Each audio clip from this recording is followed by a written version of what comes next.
Boa noite, senhores oficiais da Polícia Militar do Distrito Federal, senhores oficiais do Corpo de Bombeiros do Distrito Federal, associados da Associação da PM e associados da Associação do Corpo de Bombeiros e demais ouvintes que nos acompanham hoje na nossa terceira entrevista, na nossa rodada de entrevistas com os candidatos ao governo do Distrito Federal. Hoje, nesse terceiro dia, nós temos a honra de receber o nosso, então, deputado federal e candidato ao governo do Distrito Federal, Rogério Rosso. Deputado, boa noite. Muito obrigado pela sua presença, muito obrigado pela sua deferência com nós, policiais militares, por poder estar aqui, ter esse tempo para conversar e apresentar nossas propostas, né? Esse evento, como a gente vem fazendo com os outros candidatos, ele terá uma duração de aproximadamente 1 hora, né? O senhor terá 5 minutos para suas considerações iniciais. Depois eu passarei a palavra ao Tenente Coronel Eugênio, presidente da Associação do Corpo de Bombeiros, que fará a primeira pergunta para o senhor e nós nos alternaremos até aproximadamente 50 minutos de perguntas e o senhor terá mais 5 minutos para suas considerações finais. Ok? Passa a palavra ao Tenente Coronel Eugênio. Boa noite. A palavra está com o senhor, meu presidente. Boa noite a todos. Boa noite, muito obrigado pela participação, deputado Rogério Rosso, candidato a governador do Distrito Federal. É uma honra para nós, da corporação, em termos aqui um candidato expondo e respondendo, mesmo sem saber quais foram as perguntas, e são perguntas online, mas a gente se sente muito prestigiado e estamos buscando a mesma coisa. Nós estamos buscando uma melhor segurança pública para o Distrito Federal. Muito obrigado, senhor, novamente. Então, dando início, né? Gostaria de passar a palavra para o senhor, para que o senhor tenha o prazo de 5 minutos para as suas considerações iniciais. Tá bom. Coronel Naime, muito obrigado pelo convite. Coronel Eugênio, as associações, a todos os nossos ouvintes. É um prazer e uma honra estar aqui. Parabéns por essa iniciativa, porque é fundamental que todos os candidatos ao governo e que todos os nossos brasilienses, que toda a população, militar ou não, possa acompanhar o que pensam, né, suas propostas, o seu histórico de vida com relação à segurança pública e com relação às forças de segurança pública aqui do Distrito Federal. Eu, daqui a 8 dias, vou fazer 50 anos de idade, dos quais 49 no Distrito Federal. Sou filho de servidor público, papai veio do Rio de Janeiro, é um agrônomo do Ministério da Agricultura, veio transferido do governo federal do Rio para cá. Então, nossa família de 3 filhos, mais a mãe e o pai criou a família como servidor público. E a mãe sempre em casa cuidando de todos nós, portanto, é daí que vem talvez o meu DNA, de entender absolutamente, né, o dia a dia e a dignidade e honra que é ser servidor público e, ao mesmo tempo, também entender que talvez a gente viva a pior fase do ponto de vista da valorização do servidor público aqui no Distrito Federal. Lembrando sempre que a nossa economia aqui do Distrito Federal, o tecido econômico do Distrito Federal é formado basicamente pelo setor de serviços. 90% do nosso PIB é do setor de serviços. E a grande parte desse PIB de serviços é serviço público. Por isso que eu sempre digo, em todas as oportunidades que eu tenho, ontem eu tive uma reunião muito grande com o Conselho de Desenvolvimento do Distrito Federal, com 17 setores, uma reunião muito boa, eu digo que se o setor público não estiver bem, o Distrito Federal não estará bem. Por quê? Porque quem consome, na sua grande parte, é o servidor público ou, indiretamente, alguém ligado a ele. É nessa lógica que eu procuro colocar no meu programa, e procurei colocar no meu programa, uma recuperação da renda do servidor, seja ele civil, seja ele militar. E essa recuperação é fundamental para que o Distrito Federal consiga sair deste momento agora que ele se encontra de uma das maiores taxas de desemprego da história do Distrito Federal. Eu já fui secretário de desenvolvimento aqui, fui administrador de Ceilândia, fui presidente da Codeplan, fui governador, estou na Câmara dos Deputados, pedi licença agora em razão da campanha. Porém, eu afirmo para vocês que esse é o momento mais delicado nosso, da nossa economia, porque além dos problemas macroeconômicos brasileiros, né, nós temos no Distrito Federal um problema que se agravou nos últimos anos, principalmente nesses últimos 3, 4 anos. Um problema sério de perda de capacidade de renda do servidor e isso diretamente influindo nas nossas famílias em todas as cidades. Sou o candidato ao governo do Distrito Federal, já fui governador durante pouco mais de 8 meses, no momento da maior crise política institucional que o Distrito Federal já passou, que foi em 2010, momento aquele onde nós não tínhamos praticamente nenhuma possibilidade de planejar algo para frente, e sim emergencialmente resolver as pendências que ali existiam. Então, ao mesmo tempo que nós tínhamos um grande desafio, que era uma votação de uma intervenção federal, que iria acontecer no Supremo Tribunal Federal, onde um resultado pró-intervenção seria algo inimaginável e algo muito negativo para todos nós aqui no Distrito Federal, perdendo autonomia, perdendo uma série de questões e, com certeza, a população seria a prejudicada, essencialmente também os servidores públicos, sejam civis, sejam militares. Naquele momento, procurei fazer tudo o que pude para as forças de segurança. Eu me recordo que os 1.350 policiais do concurso eu os chamei. Me recordo que todas as demandas de interstício eu fiz, todas. Eu me recordo que todo o investimento em viaturas, enfim, tudo aquilo que me foi colocado pelas corporações. Eu me recordo, Eugênio, dos aviões. Quem comprou os aviões, é bom que todos saibam, né? Foi uma autorização minha e quem comprou os aviões de combate a incêndio fui eu, por um motivo. Porque eu fui pessoalmente num combate ao incêndio de vocês e fiquei muito sensibilizado exatamente quando vocês me disseram: olha, Rosso, um dos sonhos nossos aqui do Corpo de Bombeiro Militar é ter um avião desse. Então eu voltei ali para o escritório e autorizei a compra desses aviões e outros equipamentos para o Corpo de Bombeiros.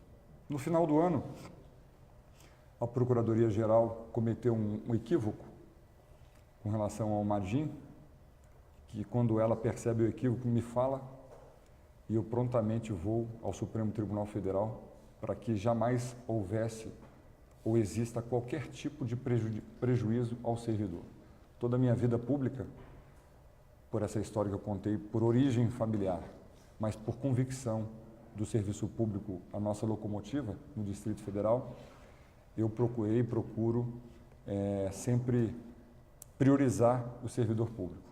Na questões das forças militares, eu acompanho desde criança, claro, numa outra perspectiva, mas já como jovem, já como estudante de Direito, tive vários amigos da Polícia Militar, tenho vários amigos da Polícia Militar, e então eu vejo que a nossa Polícia Militar, nosso Corpo de Bombeiros Militar, nós já tivemos melhores remunerações, melhores condições de trabalho, melhor ambiente no local de trabalho, mais tecnologia voltada ao trabalho.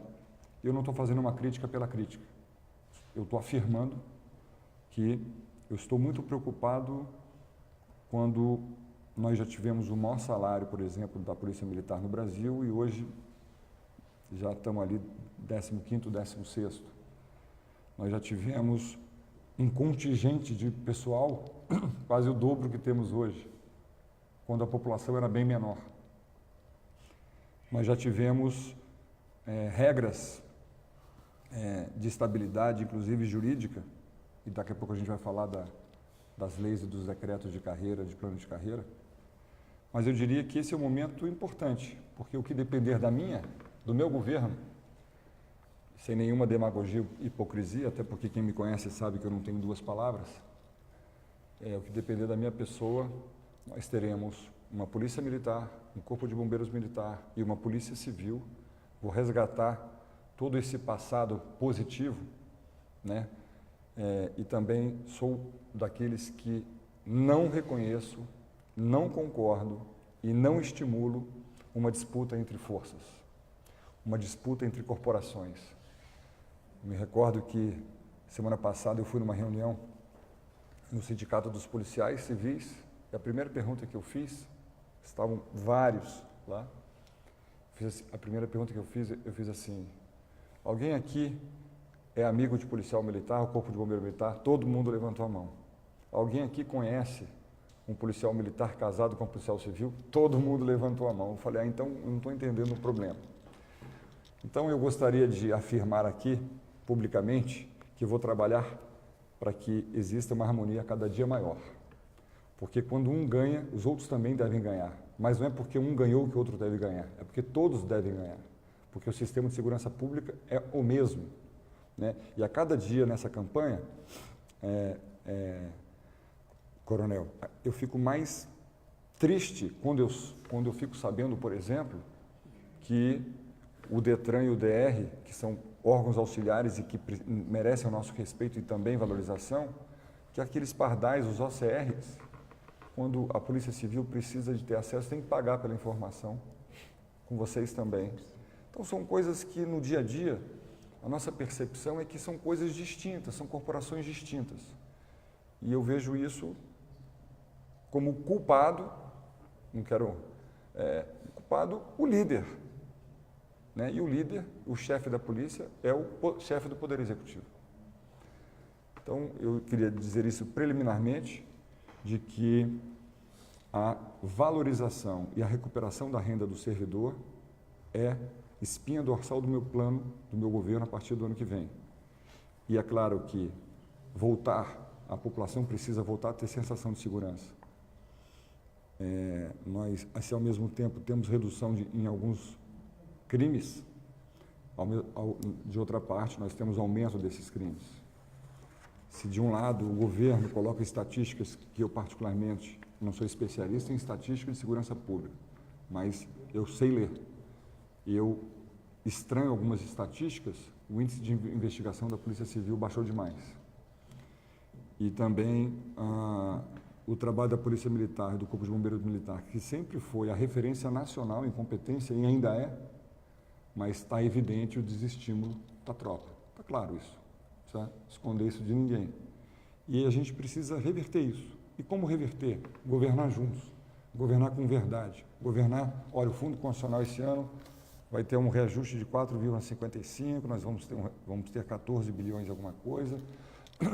Historicamente, a composição do Fundo Constitucional sempre teve esse percentual para a Polícia Militar, esse percentual para o Corpo de Bombeiro Militar, esse percentual para a Polícia Civil, porque o Fundo Constitucional foi criado essencialmente para a segurança pública. Essencialmente para a segurança pública. E, claro, dar o suporte para saúde e educação, que são coisas essenciais também para a vida humana. Se nós tivéssemos um Estado onde o governador ele precisa arrecadar muito ICMS, né? O prefeito precisa arrecadar muito ISS, mas para pagar as contas, nós temos algo que eu chamo de um presente de Deus, do governo federal, vamos dizer assim, mas de Deus, que é o Fundo Constitucional, porque se não tivéssemos, a nossa situação era muito mais difícil. Dito isso, estou aberto para qualquer pergunta, com muita serenidade e muita honra de estar aqui podendo conversar com vocês. Deputado, muito obrigado pelas suas palavras iniciais. Então eu passo a palavra ao Coronel Eugênio para que faça o seu primeiro questionamento ao candidato Rogério Russo. Excelente preâmbulo. Ele vai muito dentro do que nós estamos buscando dentro dos candidatos a governador, porque a crise é séria, governador, muito séria. Eu sei disso. Segundo levantamentos da nossa Associação de Corpo de Bombeiros, no ano de 2014, o ranking dos nossos salários, o senhor até citou isso, a gente ocupava o 4º lugar em 2014. Certo. Atualmente, esse ranking gira em torno do 15º. Acabei de falar isso. 17º. E isso dentro de um ente federativo que recebe o Fundo Constitucional para manutenção Da segurança pública.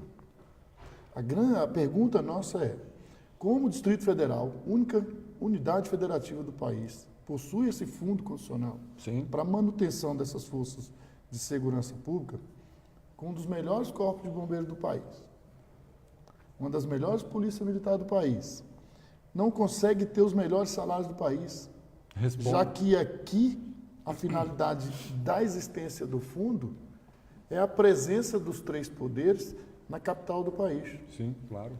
Bom, primeiro é importante a gente entender por que o fundo foi criado. Imagina um governador do Distrito Federal antes do fundo. Ele tinha que ir com pires na mão, todo mês, com o valor das despesas do custeio das forças, por exemplo. Chegar lá no ministro da Fazenda, no ministro do Planejamento, no presidente da República, né? E ali com pires na mão, falar, ó, preciso desse recurso, senão eu não pago a minha tropa. Não é isso? Então, o fundo realmente é um presente importante para o Distrito Federal. Ao longo dos anos, dos governos subsequentes, o Fundo Constitucional começou a ter um desvirtuamento. Se analisarmos o histórico do fundo, até para pagar outras despesas que não das três áreas, ele foi utilizado aí no passado. O primeiro projeto um dos primeiros projetos que eu apresentei na Câmara dos Deputados, Eugênio, foi que o governador do Distrito Federal que usar recursos do fundo para outra finalidade, ele entra em crime de responsabilidade. Ou seja, incluir na LRF, na Lei de Responsabilidade Fiscal, uma questão do governador do Distrito Federal. Se desvirtuar a utilização do fundo, ele vai estar cometendo um crime, né, de improbidade. Já está tramitando. Por que eu fiz isso? Porque a gente tem que... O fundo, como é muito importante, fundamental para todos nós, ele precisa ter a sua aplicação no destino certo, acima de tudo. A saúde e a educação, que são as coisas essenciais na vida humana, saúde por motivos óbvios e a educação por motivos da construção, né, de um ser humano capaz, com oportunidade, com carinho, com conhecimento, enfim, são duas questões importantíssimas e fundamentais. Vocês perceberam que nesses últimos 3 anos sobrou dinheiro de outros fundos na saúde. O governo do Distrito Federal não conseguiu gastar por uma série de motivos, mas eu diria que o principal, chamado incompetência, não conseguiu gastar ou não fez projetos, ou enfim, por algum outro motivo que eu não sei, mais de R$1 bilhão nesses últimos 3 anos. Da outra forma, outros fundos federais também, por exemplo, não dentro do sistema de polícia militar, mas, por exemplo, no sistema penitenciário, o Distrito Federal também não consegue. Existe uma série de programas e de rúbricas federais para o sistema de segurança pública que o Distrito Federal pouco utilizou. Já utilizou mais no passado, mas pouco utiliza. Então, a gente precisa, respondendo a sua pergunta objetivamente, nós precisamos fazer um plano de recuperação do salário, da renda do policial, Corpo de Bombeiros, policial militar, policial civil. Quando eu falo na paridade, eu falo com muita tranquilidade, porque se a paridade da Polícia Civil sempre existiu com a Polícia Federal, porque a Polícia Civil também está em Brasília. Da mesma forma que a Polícia Militar e o Corpo de Bombeiros exercem uma função, primeiro, para a população, mas também precisa exercer a segurança dos 3 poderes, Executivo, Legislativo e Judiciário, do Corpo Diplomático, né, e de uma série de especialidades, por isso que chama do DF. Se você tirar o D, fica Polícia Militar Federal, Polícia Militar, né, do Distrito Federal, uma unidade especial, capital do Brasil. É por óbvio que os nossos policiais, sejam eles bombeiros, policiais militares ou policiais civis, eles têm que ter uma remuneração diferenciada. Assim é em qualquer lugar, em qualquer país do mundo desenvolvido. Então, essa é uma questão. Dentro desse princípio, o que aconteceu ao longo dos anos? O Fundo Constitucional, ele passou a ser fundamental para cobrir o custeio também dessas 2 outras áreas. Né? Em determinado momento do Distrito Federal, a economia gerando muito bem, você tinha receita tributária suficiente para fazer o custeio de toda a máquina, tá certo? Lembrando sempre que das receitas totais que nós temos, a tributária principal, principalmente ICMS e ISS, temos outras receitas vinculadas e temos o fundo condicional, que tem que ser separado, inclusive, do cômputo da LRF. Eu vejo o governo dizer, 80%, não é 80%. Fundo condicional está aqui e a receita e os gastos de pessoal estão aqui, tá certo? Então, o governo também confunde nesse quesito e acaba que algumas pessoas vão entrando nessa confusão. Puxa, o Distrito Federal gasta tudo que tem com pagamento de servidor 80%. Não é verdade. Não é verdade. Isso assusta as pessoas. Isso assusta a opinião pública, principalmente aqueles que não gostam de Brasília. Porque, infelizmente, uma pessoa de Minas Gerais, ou de Goiás, ou do Nordeste, nem todas reconhecem Brasília como a capital dele também. Vários parlamentares colegas meus reconhecem Brasília como um estado competidor do dele. Mas vocês têm o fundo, vocês têm privilégios. Não, aqui é a capital sua também. Cadê o seu patriotismo? Cadê a sua honra pátria? Não tem nada disso. Por isso que o fundo, inclusive, é questionado, Coronel Naime, muito lá na Câmara. Ou a gente utiliza o fundo para segurança, educação e saúde, de forma a ter as três áreas referência positiva, num determinado momento nós vamos perdê-lo. Algum deputado vai entrar com uma proposta de emenda constitucional e vai voltar ao que era antes do Pires na mão. Então, a valorização é uma política de Estado, não é de um governo. Não adianta vir aqui um candidato e falar, eu vou fazer, o outro... Não, tem que ser assim. Alguns assuntos do DF, todos os candidatos tinham que escrever uma carta, compromisso, independente se vai vencer ou não, alguns assuntos que tem que ser um programa de governo único. Saúde é única, segurança pública é única, a educação já tem o plano distrital de educação, mobilidade é única, geração de emprego. Então, a questão de segurança é recompor, no mais rápido possível, recompor isso que você acabou de dizer. Já fomos, um dia já fomos, tá certo? Então, só que nós temos o Fundo Constitucional para isso. Então, já que nós não podemos abrir mão de recursos de educação e saúde, mas podemos, com inteligência, aproveitar esses recursos de fundos e outros recursos, além das fontes do próprio Distrito Federal, para promover a melhor saúde, uma educação de qualidade e também voltar a termos a melhor remuneração. O meu governo vai fazer isso. Dia 1º de janeiro de 2019, vai ser um cronograma regressivo, do dia 1º de 2019 até o 31/12 do último ano do governo. Então, assim, vai ser aquele sistema de progressividade da recuperação salarial do servidor público. Assim vai ser. Candidato, eu acho que o senhor foi bem claro nessa questão de remuneração, Eu só queria complementar e ratificar com o senhor, até porque é uma pergunta muito comum dos internautas que nos acompanham, dos associados, dos oficiais e as praças da Polícia Militar, essa questão de diferença salarial dentro do sistema de segurança pública. Então, pela fala do senhor, nós podemos, então, ter certeza que não haverá diferenças salariais dentro do sistema de segurança pública. É pena que não dá para ver. Suponhamos que aqui está o policial civil e aqui está o policial federal. Ganhava a mesma coisa. O policial federal veio para cá e o civil continua assim. Na verdade, eu diria para baixo, porque a inflação também comeu no caminho. A Polícia Militar do Distrito Federal e a segunda Polícia Militar mais bem paga, estava assim. Essa Polícia Militar fez assim e a Polícia Militar fez assim. Todo mundo caiu, tá certo? Se você não pode abrir mão de um recurso da saúde e da educação do fundo se você não tiver o recurso em outro local. Senão você destrói o nosso sistema de saúde e educação. Mas o fundo foi feito exatamente para custear a manutenção da segurança pública do Distrito Federal.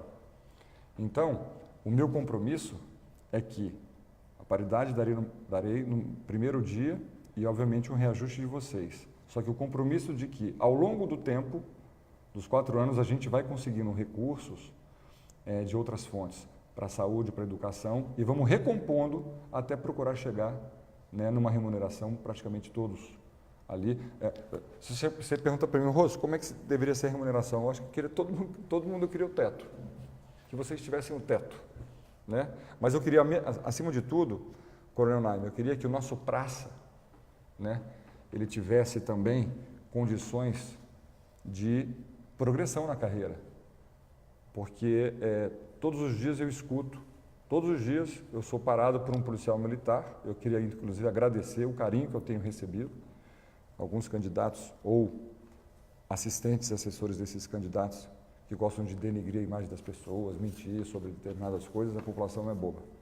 Sou parado todos os dias por vários policiais militares. Rosso, sou cabo há tantos anos, eu acho que eu vou me aposentar cabo.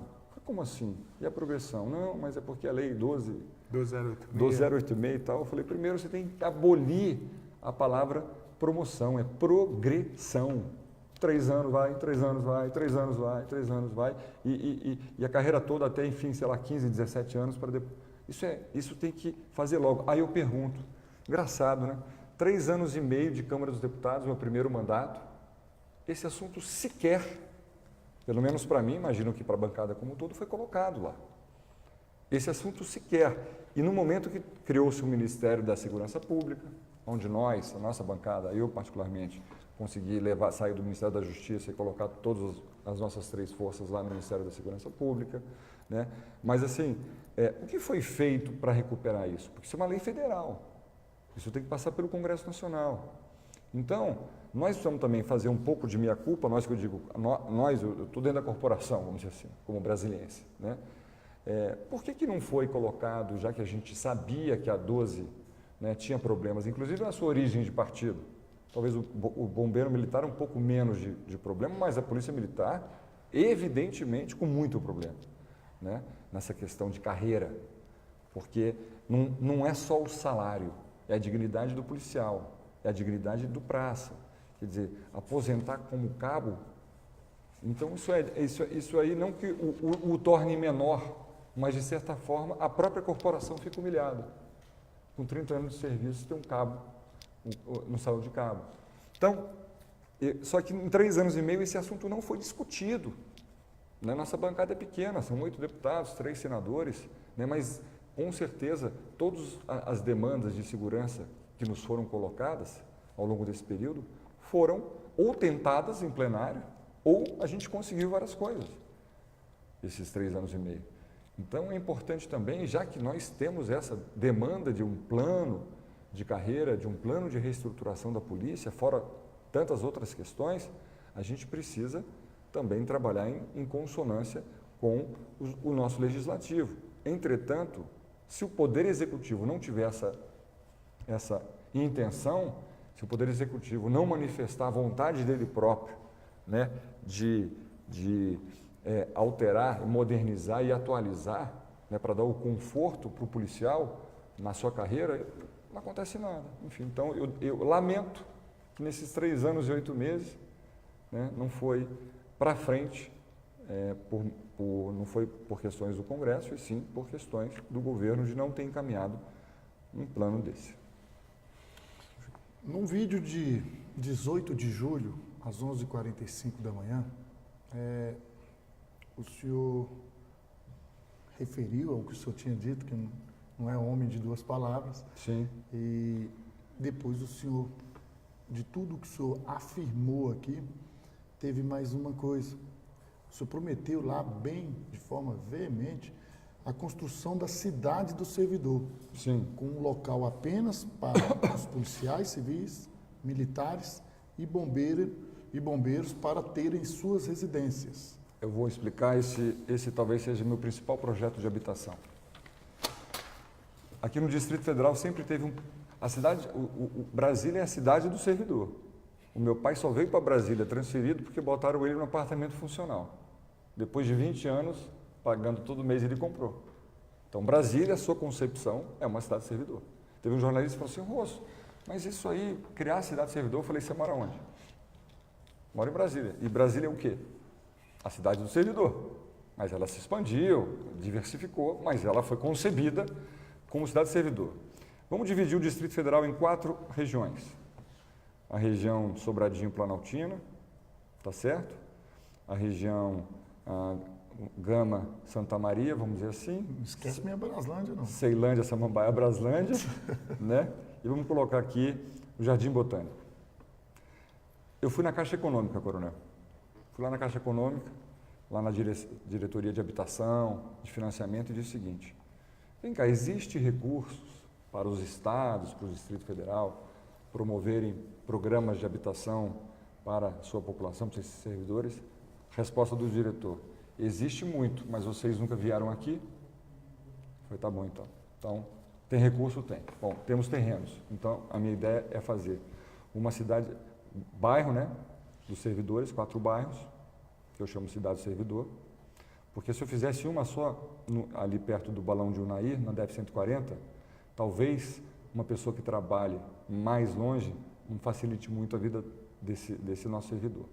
Dentro desse bairro, um bairro, imagina um Mangueiral, mas mais moderno, um comércio dentro e tal, onde você vai ter uma parte policiais militares, Corpo de Bombeiro Militar, Policial Civil, e outra parte professor, enfim, outras carreiras. Porque, infelizmente, Coronel, no Distrito Federal, mesmo com 10, 12, 15 anos de serviço, são vários os servidores que não têm a sua casa própria e pagam aluguel. Só que, além de pagar um aluguel, foram para o consignado. Além de ir para o consignado, pegaram empréstimos outros, aí na Polícia Militar tem outras fontes assim também de pegar. Ou seja, ele está na sua capacidade de endividamento aqui. Então, além do salário, além da valorização, eu vejo que a moradia, né, já que somos a cidade do servidor, é verdade que no início de Brasília era do servidor público federal. Mas a minha percepção, existe uma dívida do Estado em não ter ofertado para o seu servidor público do Distrito Federal ou um plano de habitação, ou o BRB pegasse lá uma carteira, ele não tem tanta carteira, porque metade da carteira do BRB hoje é só para o consignado do servidor público. Mas uma caixa econômica num plano especial, mas eu prefiro construir. Sabe, Coronel, eu prefiro construir, o governo é melhor, porque você faz de acordo com o que o servidor quer e precisa. Tá? E os valores são menores, porque o terreno é do Estado, entende? Então, a gente botaria residências, apartamentos, residências, casas de altíssima qualidade para o nosso servidor. Isso é um ganho indireto fantástico, porque é a casa própria dele. E eu sempre, quando estou numa reunião de servidores, eu tenho uma pergunta sempre: quem aqui mora de aluguel? Mais da metade sempre. Quantos anos você tem de serviço? 21. Tipo, vender meu apartamento, pagar não sei o quê. É assim. Então, isso é o meu plano habitacional do meu governo. O plano habitacional normal, das pessoas que moram em Brasília há mais anos, tem aquela lista da CODAB, continua, normal. Aquilo vai continuar. Esse é um programa especial para o servidor público, militar e civil. Porque hoje vários policiais chegam para mim e falam assim: Rosso, às vezes eu tenho medo até a depender do horário que eu chegue, porque o bandido, mora muito próximo de onde eu estou morando. Às vezes eu tenho medo até de pegar um ônibus, né? Aqui. Então, enfim, nesses depoimentos eu fui construindo. Então, tem recurso, tem terreno. Ontem eu tive uma reunião com a direção da TerraCap. Tem terreno e tem recurso. Tem que querer fazer e ter carinho pelo servidor, senão não vai fazer. Eu vou fazer. Então, teremos 4 bairros, cidades do servidor, onde teremos a parte dos militares e dos civis. Muito obrigado. O senhor tocou num assunto aí, tá muito importante, né? E é uma realidade que a gente vive, acho que nas duas corporações, falo pela Polícia Militar, que é o endividamento do servidor e do policial militar e do bombeiro militar, incrível, aqui na nosso assunto específico, né? Certo. E a maioria dos policiais militares e bombeiros devem ao BRB. Só acha que seria possível, ou o senhor tem algum planejamento Falei no Metrópolis ontem sobre isso. O BRB faça uma política de recuperação de crédito dos policiais militares, de recondição à melhor condição financeira? Falei isso ontem no Metrópolis, vou mostrar para vocês a resposta do diretor do BRB para mim. Quer ver? Você tem toda a razão. Por quê? a taxa do consignado hoje, vou colocar um consignado, eu vou elogiar o BRB, 2,8. O meu consignado do Banco do Brasil, lá da Câmara, é 1,9. 2,8. Então, eu perguntei aqui para ele, foi a primeira pergunta que eu fiz para ele, né, sem obviamente, atrapalhar o resultado financeiro do banco, mas o banco ele só existe hoje por causa do servidor. Tá certo? Ele só existe por causa do servidor. Né? O ativo maior dele é o servidor, porque ele não é um banco igual ao do Brasil, não é um banco como a Caixa, é um banco comercial privado. Né? Ele é um dos poucos bancos estaduais. E no meu governo eu vou manter o BRB. Mantê-lo, porém tentar colocar mais 3 atividades no BRB. A primeira, ser o banco. Na Constituição fala que vai existir um banco de desenvolvimento do Centro-Oeste, onde vai gerenciar recursos do Fundo Constitucional do Centro-Oeste. São fundos federais enormes, gigantes, para empreendimentos privados. Hoje quem gerencia? Banco do Brasil.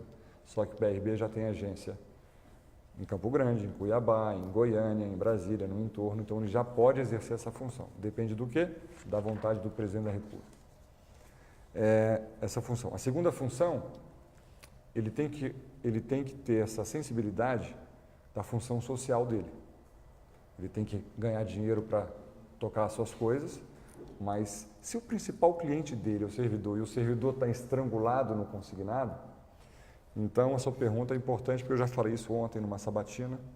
Então, já na transição, eu quero chamar o BRB e quero dizer o seguinte, a taxa é 2,8, ok.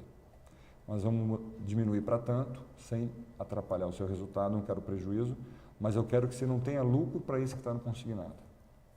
Porque achatou o salário, o custo de vida do Distrito Federal está altíssimo, vocês sabem disso, tá certo? E o BRB pode ajudar.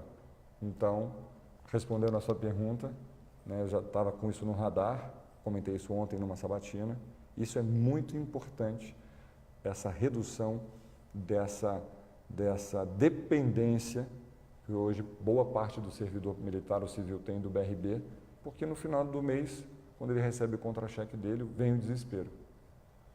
Aí o que acontece? Preciso fazer mais trabalho voluntário, quero fazer mais trabalho voluntário. Aí no trabalho voluntário, paga imposto de renda, paga a seguridade do trabalho, em vez de ser 300, né? 300, vem menos 200 e pouco, enfim, isso a gente vai mudar também, não tem que cobrar imposto, né, nessa questão. Então eu tenho procurado estudar muito esse dia a dia do policial, esse dia a dia do praça, esse dia a dia do oficial, esse dia do corpo de bombeiros, esse dia a dia da polícia civil. Por quê? Porque se você não estudar, se o governador não estudar, ele vai ficar sempre à mercê da fala do seu secretário, do seu assessor, entende? Então essa questão da segurança, eu pessoalmente estou cuidando pessoalmente, sabe? E fazendo conta o dia inteiro, fundo constitucional, se a gente fizer isso, como é que eu fico, eu consigo compensar na saúde com esse recurso aqui, enfim, estou fazendo isso, mas eu afirmo para vocês que a partir do ano que vem o sol vai ser mais quente, o dia vai ser mais azul, vai ser mais limpo para os servidores militares e civis. A Associação de Oficiais do Corpo de Bombeiros, aí eu vou pedir a permissão sua também, pelo menos a do Corpo de Bombeiros nos últimos 3 anos e 8 meses, sim, por aí adiante, nós não fomos recebidos uma vez pelo nosso atual governador. Nós não fomos chamados para uma discussão em torno de discussões para melhoria, para valorização, igual o senhor falou, dos salários e da nossa questão de planos de carreira, de equipamentos, de melhoria das condições de trabalho, de saúde, de educação. Ou seja, nós temos uma associação que nunca foi chamada para uma mesa de debate. Nós fazemos parte da Federação Nacional de Militares. Sim. E o que a gente observa é que nos estados, elas sentam à mesa junto ao governador para discutir políticas públicas de segurança pública e com um olhar de política institucional. Para isso servem às associações. O que o senhor pensa acerca disso? Primeiro, o teu sentimento de não ter conversado com o chefe do Poder Executivo em 3 anos e meio é o meu como deputado. O atual governador não fez nenhuma reunião com a bancada do Distrito Federal. Tentou fazer uma e nunca mais conseguiu. É um estilo dele. É um estilo ruim. Porque quando você fica distante de um amigo teu e não liga mais para ele. Quando você ligar para ele, você fala assim, pô, sumiu, o que aconteceu e tal. O cara fica meio assim. Numa relação profissional, né, porque o governador, ele dita o ritmo do seu governo. Ele dita o estilo do seu governo. Ele dita a forma como governar. Né? Se nós, partidos, né, e parlamentares de uma bancada pequena, mas que, na hora de apresentar emendas de bancada, estamos todos juntos. Na hora de apresentar emendas, a reforma dos quartéis foi essa emenda de bancada do ano passado. Né? Estamos juntos, sem a presença dele. Eu vou lhe falar o seguinte, não sei se o senhor já viu que um governo ele precisa, coronel, está nas ruas. Você está na rua. Eu tive várias experiências no setor privado, em grandes empresas, montadores de automóveis, tratores, no Brasil e fora do Brasil, antes de entrar na vida pública. Uma coisa padrão é que você só conhece profundamente aquilo que você está fazendo, se você é vendedor, se você é diretor, se você realmente conhecer o produto, conhecer o cliente, conhecer o mercado, conhecer a região, conhecer quem são seus concorrentes, conhecer, enfim, tudo. O governador é a mesma coisa. Se ele fica no gabinete, ali no Palácio do Buriti, ele recebe a informação do secretário. Quem passou para o secretário foi um auxiliar. Quem passou para o auxiliar foi outro auxiliar. Chega 5% da informação. Quando vai o governador diretamente, por isso que eu digo, eu vou ficar, se eu falou, eu quero despachar junto com o secretário de Segurança Pública uma semana num quartel do Corpo de Bombeiros, lá no quartel, você escolhe, vocês vão escolher. Eu quero em todos, né? O secretário de outra pasta quer vir conversar comigo, vai lá, eu estou lá no quartel do Bombeiro Militar. Né? Isso vale para uma delegacia de polícia, isso vale no quartel da Polícia Militar, isso vale para os hospitais, isso vale para as escolas, isso vale para as regionais de ensino. O secretário de segurança meu que tiver no gabinete, se eu souber, eu vou demiti-lo. Ele vai ter lá meio expediente um dia na semana que ele pode ir lá zerar a burocracia lá dele. Mas hoje você pode zerar em qualquer lugar. Você tem WhatsApp, você tem telefone, você tem uma série de coisas. Então, a presença do governador na ponta é importante. Mas, ao mesmo tempo, para não gerar nenhum desconforto e desconfiança, o governo do Distrito Federal precisa trabalhar junto da sua joia, da coroa, que é o servidor. Ele precisa trabalhar junto. Se ele trabalhar distante, né, todo esse sentimento que o servidor público hoje sente do governo, toda essa percepção de distância, né, e de desentusiasmo, eu diria até alguns indignação, é fruto, né, desse distanciamento. Ora, se você tem um problema de caixa, o ideal é chama os servidores juntos e vamos sempre governar juntos. Olha, gente, né, a gente tem que pagar 12 aqui, a gente tem 9 no caixa, tem que pegar 3, vamos fazer um esforço aqui de arrecadação, sem aumentar tributo, vamos reduzir essa despesa aqui, etc. Aí é diferente. Esse é meu estilo de trabalhar. Então, o que eu vou falar para você é o seguinte, você não precisa, as corporações não vão ter nenhum problema de não me encontrar, porque vocês vão ficar cansados de me ver. Obrigado. Deputado, agora nós vamos passar aqui para as perguntas que já estão chegando da internet, né? São os internautas que estão nos acompanhando, já estão mandando algumas perguntas. Sim. E aí, eu queria fazer a primeira pergunta que vem para a gente, ela é da área de saúde da Polícia Militar, né? Boa. Com a permissão do senhor, para eu fazer uma referência, né? Sim. Hoje, realmente, nós temos um diretor de saúde que ele tem tentado fazer um trabalho ímpar dentro da Polícia Militar. Estou sabendo já. Ele tem tentado realmente resolver o problema de saúde, mas ele tem encontrado vários óbitos, inclusive dos órgãos de controle, Ministério Público, né? Estou sabendo. A gente tentou já por 2 ou 3 vezes tentar uma forma de gestão diferente dentro da Polícia Militar da questão de saúde, Sim. né? E não conseguimos passar nos órgãos de controle, né? Tá. Hoje a Polícia Militar ela está tendo um gasto anual de 250 milhões de reais com os credenciados, né, com os credenciados, e o nosso policial militar continua desatendido, não só o policial militar, mas a família policial militar. E um dos grandes anseios dos policiais militares, e é uma coisa que nos preocupa, porque o senhor sabe que saúde, eu acho que é uma das primeiras preocupações depois da alimentação, Sim, pô. né? É o policial militar muito preocupado com o atendimento e como como o senhor poderia, qual é o plano do senhor para melhorar o atendimento da saúde da Polícia Militar. Inclusive, esse gasto credenciado, ele tem impedido a estruturação, né, com equipamentos, com tecnologia, para o Hospital da Polícia Militar, que já está pronto. Eu conheço. Né, e nós não conseguimos implementar o atendimento dele. Então, o senhor tem algum plano para a melhoria do atendimento da saúde do policial militar? Olha, o hospital de vocês, suponhamos que o hospital da Polícia Militar, aquele hospital, do ponto de vista da sua edificação, é muito bom, né? Suponhamos que ele tivesse todos os equipamentos, os médicos, enfermeiros, auxiliares, enfim, tudo ali funcionando. Ele não daria conta do contingente da Polícia Militar, né? Então vamos começar por aí. Vamos começar que se a gente conseguir, e devemos conseguir, fazer do Hospital da Polícia Militar que funcione tranquilamente, só que mesmo assim não dá conta, tá certo? De resolver. Talvez a gente poderia até pensar em fazer do Hospital da Polícia Militar uma espécie de fundação lá do Hemocentro, onde permite com muito mais agilidade aquela fundação Hemocentro. Eu gosto muito daquele modelo, né? Eu repudio o Instituto Hospital de Base como modelo e gosto muito daquele modelo da Fundação Hemocentro. Fundação Sara. Porque pessoa jurídica, direito público, né? Mas assim, tem uma série de questões que agilizam o dia a dia de compras e de instalações e de funcionamento, né? Então, acho que a gente tem que, juntos com a polícia, claro, discutir esse modelo, né?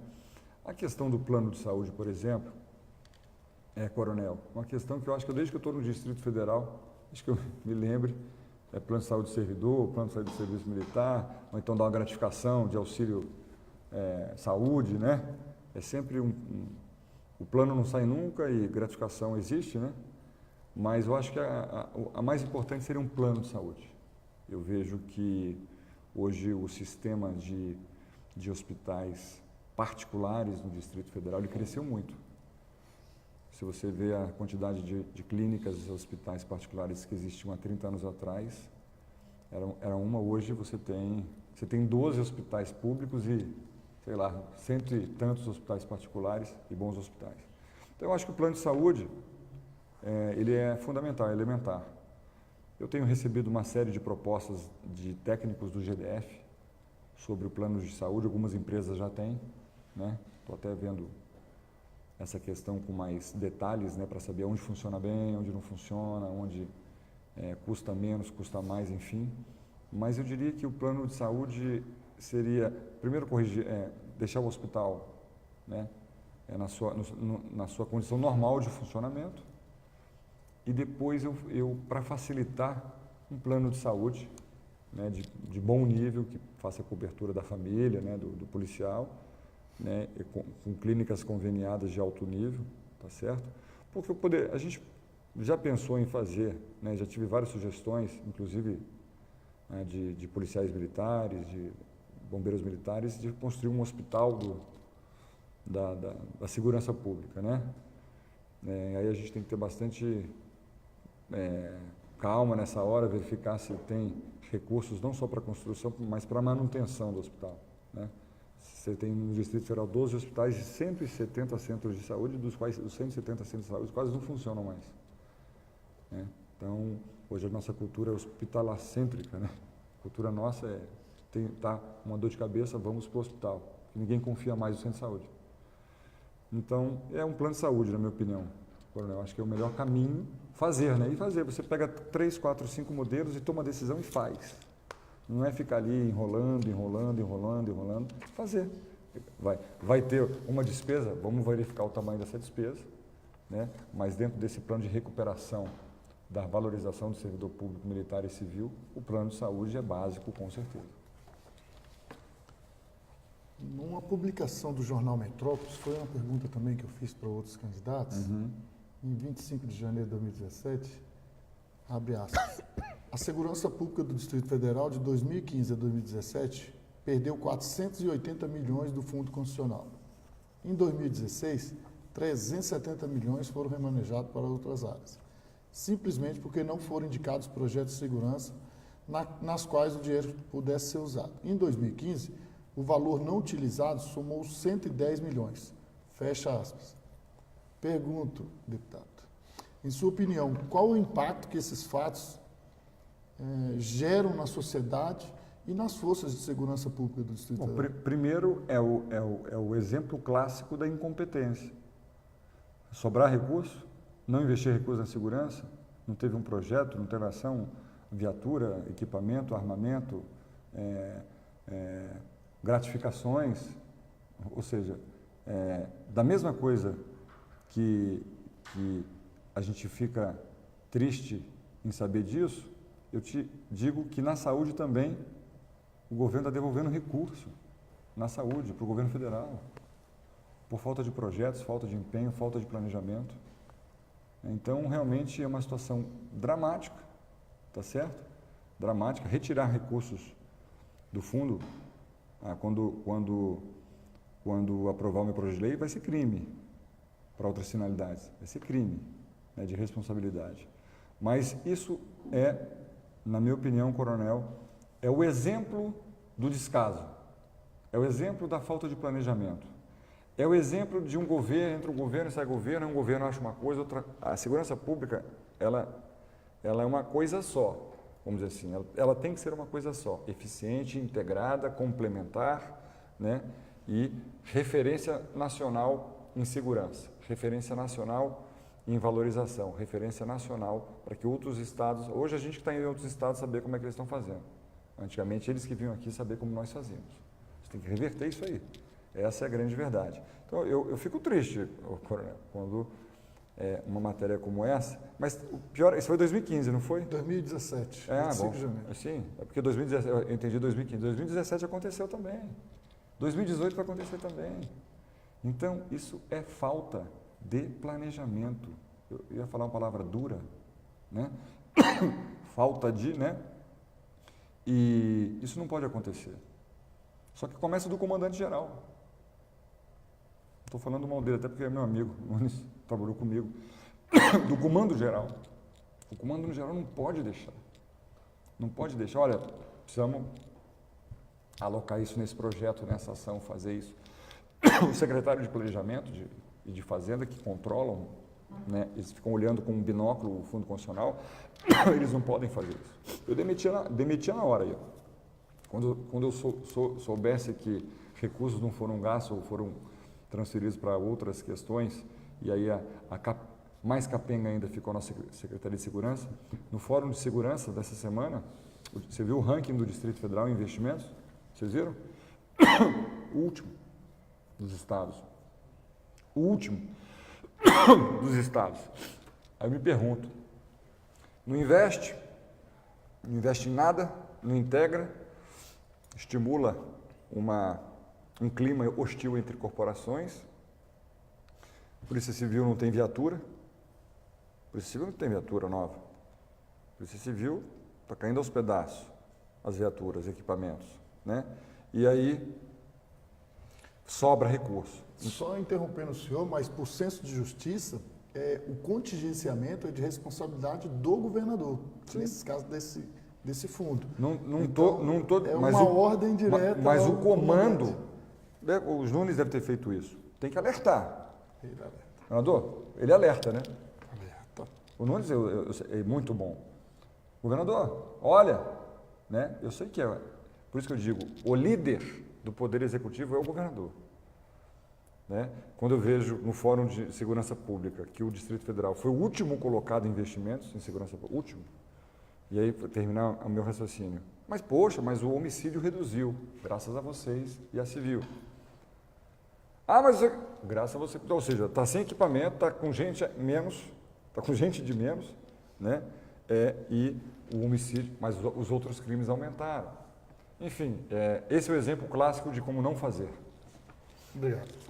Deputado, queria perguntar ao senhor, a Polícia Militar ela vem, nos últimos 2 anos, desenvolvendo um projeto que é a lavratura do termo circunstanciado de ocorrência, né? Certo. É um projeto que nós, policiais militares, vemos ele como um projeto macro. É um projeto que, apesar de algumas resistências por parte de alguns policiais civis, principalmente da classe dos delegados, mas nós vemos que nós ajudamos também a Polícia Civil, porque nós liberamos as delegacias para cuidar dos crimes maiores, fazer a investigação dos delitos que realmente precisa de uma investigação, né? Atendemos ao cidadão de forma que o cidadão não precisa se deslocar a uma delegacia, sair de sua residência, ele já resolve o problema dele ali no local do fato de menor potencial ofensivo. Não retiramos a viatura da área de circulação, porque o auto é lavrado ali no local, na rua, a gente não perde tempo de deslocamento da delegacia, de ficar na delegacia guardando, né? E é um projeto que ele tem demonstrado efetivo dentro do Distrito Federal. Tem demonstrado resultado. Tem demonstrado resultado no pronto atendimento, no atendimento à população e nessa busca que a gente tem tido de dar a sensação de segurança e de presença da Polícia Militar. No governo do senhor, o senhor pensa em manter esse tipo de procedimento? No meu governo, a primeira reunião da transição, quando eu colocar civil, Corpo de Bombeiros, Polícia Militar e órgãos auxiliares, esse vai ser o tema 01.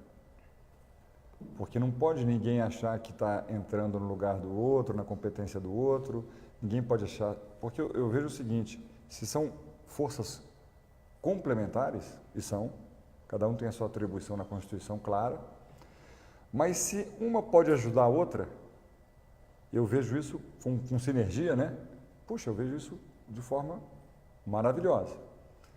Primeira reunião, pode anotar aí, primeira reunião da transição com relação à segurança pública, vou colocar vocês 3, mais os auxiliares, e nós vamos discutir o termo circunstanciado, né? Eu vejo que não pode haver uma falsa concordância de algumas corporações com relação a isso, e também não pode haver, da parte da Polícia Militar, né, a civil, deixa que eu faço porque a civil aqui não vai ser importante, né? Nada disso. Acho que tem que trabalhar, acho que dos pontos que nós temos que trabalhar é a união de vocês novamente. Isso eu vou trabalhar, vocês podem ter certeza, Rosso, vai dar sim, porque não podemos estimular. É a população que perde quando existe algum tipo de distanciamento entre as corporações. É fácil falar? Também não é fácil falar. É fácil executar? Também não é, mas se tiver boa vontade, é. Tenho certeza, porque eu conheço muita gente aqui nessa cidade, muitos policiais militares, muitos policiais civis. Eu moro aqui há 49 anos, são muitos colegas meus, hoje delegados, agentes, coronéis da Polícia Militar. O Forhaber foi meu colega de infância, né? Já foi para a reserva, né? Forhaber? Qual os dois? O filho, Frederico Fred. Né? Então, foi meu colega de infância. Né? E então, acho que essa é uma discussão que a gente tem que ter com vocês 3 e as auxiliares juntos. E outra coisa que eu gostaria sempre de dizer, a gente tem que sempre prestigiar também, viu, coronel, nosso sistema de socioeducativo e de agente penitenciário. Às vezes parece que fica meio à margem, sabe? Mas é tão importante no nosso sistema de segurança como um todo, né? Então a gente precisa chamar para a mesa também esses 2, sabe? São profissionais concursados de muito bom nível, que exercem uma atividade, né, dentro do sistema de segurança, né? E a gente também tem que chamá-los para essa mesa da harmonia aí que eu quero fazer. Inclusive, se o senhor me permitir, porque a gente nem tem tocado nesse assunto, porque aqui o assunto é muito específico, bombeiro, PM. Mas nós temos recebido na internet durante esses dias alguns questionamentos de alguns concursados desses concursos para o agente socioeducativo. Sim. O senhor pensa em convocá-los? Em 2010 convoquei vários. Em 2010 convoquei vários. Na LDO tem a convocação, acho, de concursos, né? Então, vamos aguardar a lei orçamentária que chega 15 de setembro, mas a minha ideia eu estava vendo o contingente, já conversei com eles, é convocar também. As corporações de segurança pública, e agora eu vou falar pelo Corpo de Bombeiros, de 2006 para cá, investiu muito em planejamento estratégico. Sim. E nós temos trabalho com indicadores, com índices, com metas. Nós temos um índice de confiança social muito alto, muito em cima desses estudos que a gente faz, geralmente de 8 anos. Os Sim. nossos planejamentos estratégicos Duram 8 anos. geralmente são 8 anos. O atual é de 2017 a 2024. Certo.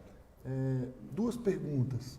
Primeiro, o senhor conhece o planejamento estratégico de 2017 a 2024? No detalhe, não.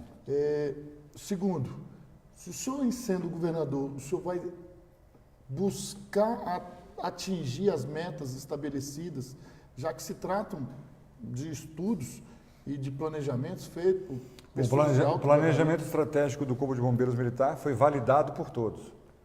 Não é isso? Isso. Foi validado por todos.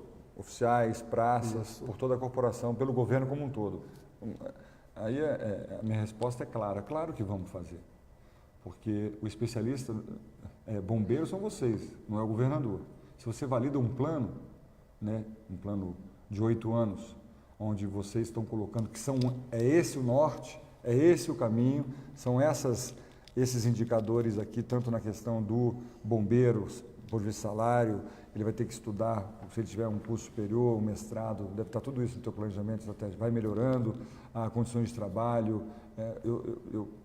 Eu quero ler, agora você vai ter que me passar hoje à noite aí, esse planejamento no Zap. Você vai passar no Zap. Mas é claro, porque quem é especialista são vocês. É claro, né? Está validado pela corporação? Pronto. Publicado. Vamos acompanhá-lo. Fico muito feliz de vocês terem isso. Muito feliz. Porque são poucas as áreas que tem. São poucas as áreas que têm um planejamento estratégico de longo prazo. Porque aí passa a ser uma política de Estado e não de um governo.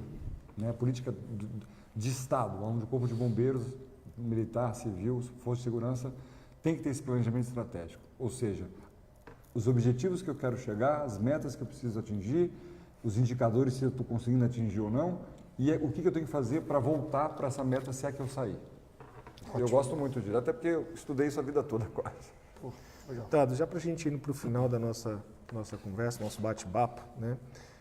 Eu queria, como minha última pergunta, passar para o senhor uma pergunta que veio da internet. Sim.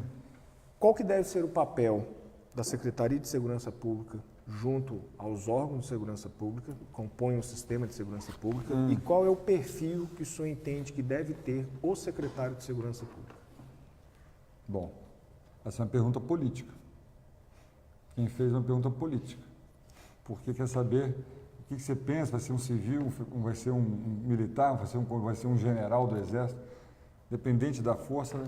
O perfil que a gente tem que colocar, primeiro, que seja respeitado, eu diria até nacionalmente, como uma pessoa especialista em segurança e que conheça o Distrito Federal e as suas corporações. Botar alguém aqui que vai ficar 6 meses para aprender, não sei o quê, porque tem 4 estrelas, não sei o quê, não. Depois, qual o papel da secretaria? A secretaria é o órgão que tem que ajudar, tá certo? Acompanhar, claro, coordenar as atividades de segurança, mas ele tem que ser uma pessoa, deixa as corporações trabalharem, representa as corporações, né, junto ali ao governo, ao governador, tome decisões junto com as corporações, mas eu diria para você que no meu governo eu vou estar muito próximo dos chefes de cada corporação. O governador vai estar muito próximo do chefe de cada corporação e botar um secretário que entenda isso. Não é que ninguém quer hierarquizar ao contrário, né? Deshierarquizar. Não. O que eu quero é ter o contato direto. O que eu quero, até porque o secretário de Segurança Pública ele vai ter que despachar de um quartel da PM, lá da polícia ali no setor policial, no QG de vocês, lá vai de uma delegacia de polícia. É que vocês não estão entendendo. Vai mudar. Se ele estiver lá na secretaria, né, ele não vai ficar. Eu vou mudar. a burocracia da Secretaria de Segurança, em meia horinha ele resolve na semana. Ele tem que estar na ponta ajudando as corporações. É esse o perfil que eu vejo. Né? Se ele vai ser, quem ele será, não sei. Vocês vão ajudar a escolher, me ajudar a escolher. Mas tem que ter esse perfil de agregar, de unir, esse perfil de querer harmonizar e dizer o seguinte: puxa vida, vamos retomar aí a autoestima do policial, o que de tecnologia importante a serviço da segurança pública existe que a gente não está conseguindo fazer, tem recurso para isso, tem recurso federal para isso, a gente não está conseguindo implantar o que a gente já poderia ter feito. Enfim, ser uma pessoa que vai ser um facilitador, não uma pessoa que acha que por ser secretário tem que tratar as pessoas mal. Só quebrando o protocolo, meu amigo, se você me permite, e a Secretaria de Defesa Civil, o senhor retorna ela para a nossa gestão de governo? Retorno, vou retornar. Defesa Civil é auxiliar da Secretaria de Segurança Pública. Eu acho que ela é auxiliar. Vocês podem até me convencer ao contrário, né? Mas eu vejo que Civil e Corpo de Bombeiros são muito juntas, né? É um órgão auxiliar da Secretaria de Segurança Pública, sim. Então... Mas como secretaria? Eu vejo, vamos discutir, né, coronel? Vamos discutir juntos qual o melhor modelo, né? Vamos discutir juntos o melhor modelo. Alguns oficiais do Corpo de Bombeiros me falam diferente. O que o senhor pensa? O senhor acha que tem que estar junto, né? A nossa oficialidade precisa da Secretaria de Defesa Civil, até mesmo porque ela Brasília, nós temos muitas áreas de risco, governador. Nossa. Muitas áreas de risco. A Secretaria de Defesa Civil, ela vai além disso, de mapear, de trabalhar. Sim. Ela vai fomentar o que mais de importante se tem na comunidade. Ela vai fomentar o voluntariado. Sim. A pessoa que, mais do que os agentes de segurança pública, conhece aquela área de risco. Ela vai trazer informações fidedignas. Como eu disse, eu gosto dessa ideia, né? Mas se vai ser um sistema de segurança compartilhado entre todas as forças na tomada de decisão, sim, inclusive eu quero ver o coronel, que o praça também participe das decisões. Ele precisa participar das decisões de governo, isso é importante, né? Criar esse ambiente onde não somos de participação, sabe? A gente só consegue, às vezes, detectar o problema mesmo através dos nossos homens de ponta. Não tem jeito. Então, eu sou favorável, mas eu acho que a gente tem que definir juntos. O governador não vai definir sozinho. O governador não é um especialista em segurança. Eu quero dar uma segurança para a população top. Mas quem são os especialistas são vocês. Então, deputado, gostaria de passar para o senhor agora, nesse momento, suas considerações finais, seus 5 minutos para o senhor. Não, eu acho que vou usar até menos. Policiais militares. Foi muito boa a conversa, passou rápida. Eu agradeço demais o convite. Vejo e peço, assim, realmente que Deus ilumine a todos nós, aos brasileiros, as nossas forças de segurança, para que a gente, em harmonia, a gente possa não olhar mais o vizinho, e sim olhar o outro estado, e para que hoje ele nos enxerga como o Distrito Federal está lá embaixo, os policiais já tiveram bem melhores. E daqui a pouco o tempo vê o diferente. Puxa, vamos lá para Brasília verificar como é que eles reduziram os índices de criminalidade, como é que eles conseguiram fazer um sistema integrado, inteligente de segurança pública, como é que eles conseguiram envolver a comunidade, né, na segurança, como é que eles conseguiram modernizar toda a infraestrutura da segurança pública, enfim. Eu só vejo que isso só será possível com harmonia e não com desunião. E aquele que estimular a desunião entre as corporações, ele está fazendo mal para a cidade, para os seus filhos, para os meus filhos, para os seus filhos, para a gente, porque são complementares. Uma não vive sem a outra. Cada um tem a sua atribuição, cada um tem o seu complemento, tá certo? E isso que a gente tem que fazer. O nome da nossa coligação é Unidos pelo DF. Me lembrei agora. E é isso que a gente quer. É isso que a gente quer, né? De todos estarem assim, satisfeitos, né, com a condução, não do governo, do governador, mas a condução de todos nós. Então, a segurança pública será feita por um comitê de segurança onde vai participar as forças na tomada de decisão, na compra de equipamento. Temos isso, vamos fazer o quê? Qual a prioridade? Vamos aqui, vamos. É isso que a gente tem que fazer. O plano de saúde, vamos, né? Precisamos reformar tal local, vamos fazer. É isso, gente. Se fizer distante, só com o secretário, eu acho que nós temos, ninguém é melhor que ninguém, temos que prestigiar todos, mas respeitar a hierarquia sempre, mas respeitar a todos que podem contribuir com a gente. Só isso. Eugênio. Novamente, agradecer a participação do senhor nesse debate. Em momento nenhum nós passamos nenhuma pergunta para o candidato. O senhor descobriu o que a gente ia falar aqui no momento. E o que mais nos admira, assim, nos deixa bem mais tranquilo, é o conhecimento de tudo que está em torno das nossas problemáticas. Sim.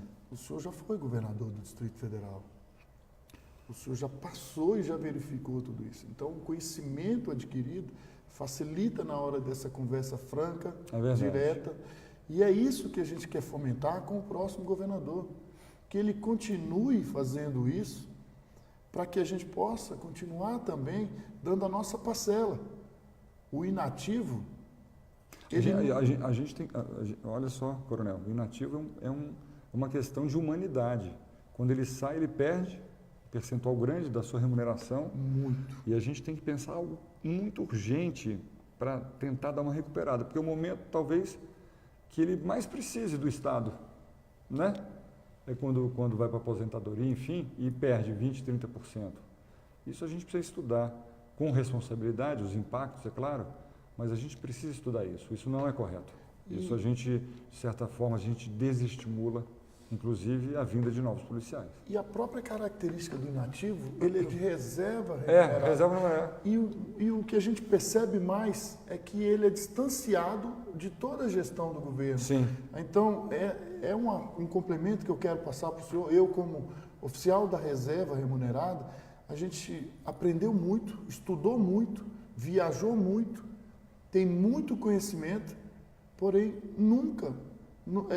quase nunca somos perguntados do nosso conhecimento, do que a gente pode ajudar, do que pode auxiliar. Através de quem? Através das entidades juridicamente constituídas. Sim.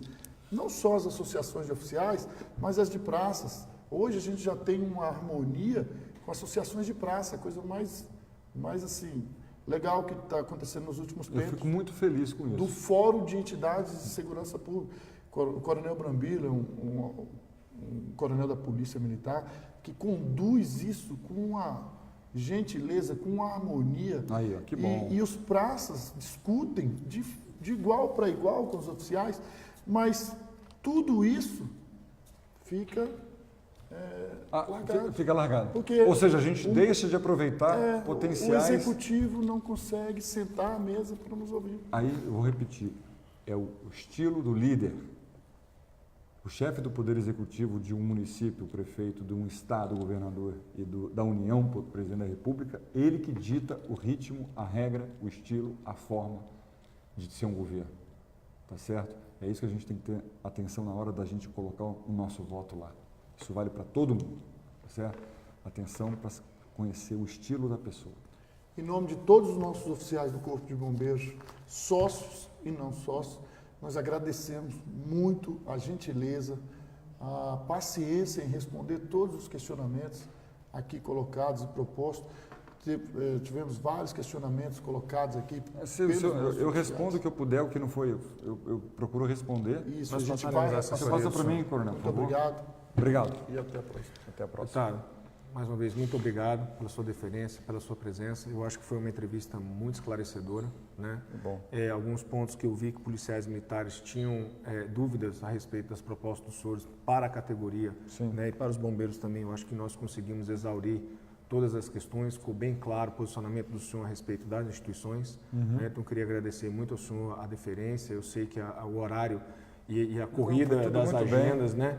Do candidato e para vir nos atender, porque inclusive isso aqui é uma experiência nova. Nunca as associações de policiais militares se reuniram para trazer candidatos para vir conversar com a categoria e o senhor confiou na gente, veio, esteve presente. Nossa, um prazer. Então, queria agradecer mais uma vez. Agora chama os outros também, né? Tem que vir todo mundo.